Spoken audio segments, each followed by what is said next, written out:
अस्सलाम वालेकुम वीवर्स, उम्मीद है कि आप सब लोग खैरियत से होंगे। आज मैं बना रही हूँ बहुत मज़ेदार चिली पोटैटो रेसिपी। तो इसके लिए मैंने ये रेड वाले आलू ले लिए हैं 1 किलो और इससे बनाएंगे मज़ेदार चिली पोटैटो। इसके लिए चिलीज़ ली हैं जो कि मुख्तलिफ़ चिलीज़ हैं जो कि बहुत ही प्यारी सी कलरफुल चिलीज़ मेरे पास हैं। इसमें रेड है, येलो, ऑरेंज और ग्रीन। इनसे हम बनाएंगे चिली पोटैटो। और इसके अलावा मैंने एक भगोना ले लिया है।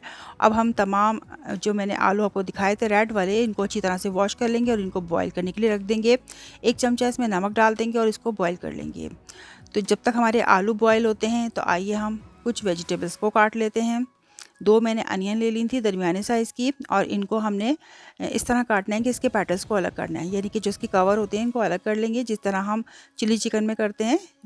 इसको अनियन को काटते हैं इसी तरह से इसमें भी हम प्याज को इस तरह मोटा मोटा काट के इनके अलग अलग कवर कर लेंगे। तो हमने प्याज को इस तरह काट लेना है और इनको हम एक प्लेट में अलग करके रख देंगे। इसके अलावा मैंने देखें तमाम चिलीज़ में से 2-2 चिलीज़ ले ली थी और इनको मैंने हाफ ऑफ कट करके और इनके सीड्स निकाल दिए थे। तो तमाम चिलीज़ के हम सीड्स निकाल देंगे और इनको हम काट लेंगे। ये आलू हमारे अच्छी तरह से बॉयल हो गए हैं और ठंडे हो गए हैं। तो आलूओं को बॉयल करने के बाद आपने ठंडा कर लेना है और इनको फिर मैं हाफ ऑफ कट कर लूँगी इस तरह से। हम इनको इसकी स्किन के साथ यूज़ करेंगे आलूओं को। हमने इनकी स्किन को देखें पील ऑफ नहीं किया क्योंकि ये रेड वाले आलू थे, तो इसलिए मैंने इसको स्किन के साथ इसको पकाएंगे। तो इनको तमाम पोटैटोज़ जितने भी बॉयल हो गए थे इनको मैंने हाफ ऑफ कट कर लेना है और कट करके हम इसको एक तरफ रख देंगे। तो जब हमारे ये तमाम आलू कट जाएंगे तो हम इसकी कुकिंग स्टार्ट करेंगे। तो कुकिंग इस तरह करेंगे कि आलूओं को पहले हमने अच्छी तरह से फ्राई करना है। तो हमने एक कढ़ाई ले ली, उसमें ऑयल डाल देंगे और तमाम पोटैटो को उसमें जो हमने हाफ ऑफ कट किए थे डाल देंगे और इसको अच्छी तरह से क्रिस्पी फ्राई करना है। आलूओं को हमने पहले दोनों साइड से अच्छी तरह से इस तरह से इसको चलाते हुए फ्राई करेंगे और फिर हम इसको आलू के जो कटिंग पॉइंट है उसको हम बॉटम साइड पर उल्टा करके रख देंगे इस तरह से। और इसको अच्छी तरह से कुछ देर तक हमने फ्राई करना है जब तक इस पर कलर नहीं आ जाता और ये क्रिस्पी नहीं हो जाती। ये देखें इसमें नीचे कलर आ गया है और ये क्रिस्पी से हो गए हैं। तो इस तरह से हमें तमाम आलूओं को फ्राई करना है और फ्राई करके मैं इसको ऑयल से रिमूव कर दूँगी और इसको अलग से उठाकर हम रख देंगे, किसी प्लेट में निकाल कर हम इसको रख देंगे। ऑयल हमने चूँकि फ्राई करने के लिए लिया था तो ऑयल ज़्यादा था, मैंने ऑयल को कम कर लिया, थोड़ा सा निकाल लिया ऑयल इसमें।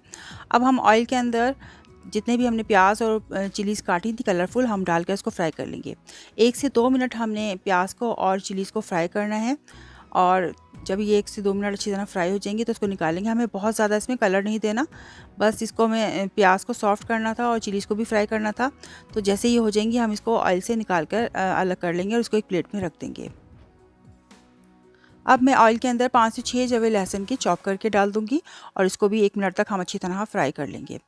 तो लहसुन को भी हमने अच्छी तरह से इसमें फ्राई कर लेना है। इसके बाद मैं इसमें 3 से 4 अदद टमाटर का पेस्ट शामिल कर दूंगी। तो टमाटर का पेस्ट मैंने इसमें शामिल कर दिया है और इसको भी हम अच्छी तरह से लहसुन के साथ ही फ्राई कर लेंगे, भून लेंगे अच्छी तरह से। इसमें स्पाइसेस डालूंगी। 1 चमचा लाल मिर्च पाउडर जाएगा, आधा चमचा इसमें हल्दी जाएगी और 1 चमचा ही इसमें नमक जाएगा।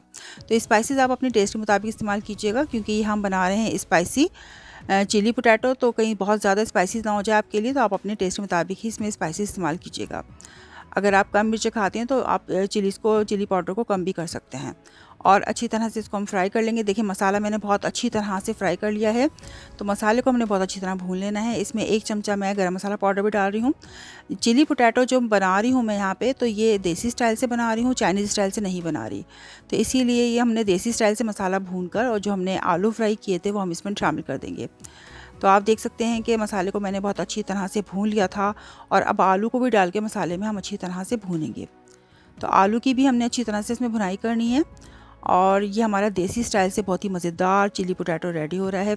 अब जो प्याज और मिर्चें मैंने फ्राई की थी शुरू में, अब वो भी हम इसमें शामिल कर देंगे, वो भी हम इसमें डाल देंगे और तमाम चीज़ों को डाल के अच्छी तरह से हम फ्राई करेंगे। तो तमाम हमने पोटैटो भी डाल दिए हैं, चिलीज़ भी डाल दी हैं और तमाम मसाले भी इसमें शामिल हो चुके हैं। तो इसको हमने बहुत अच्छी तरह से भुनाई करनी है। अगर आपको इसमें ग्रेवी पसंद है तो आप इसमें ग्रेवी भी डाल सकते हैं और पानी डाल के इसकी ग्रेवी बना सकते हैं, लेकिन मैं थोड़ा सा इसको इसी तरह से भुना भुना पसंद करूँगी।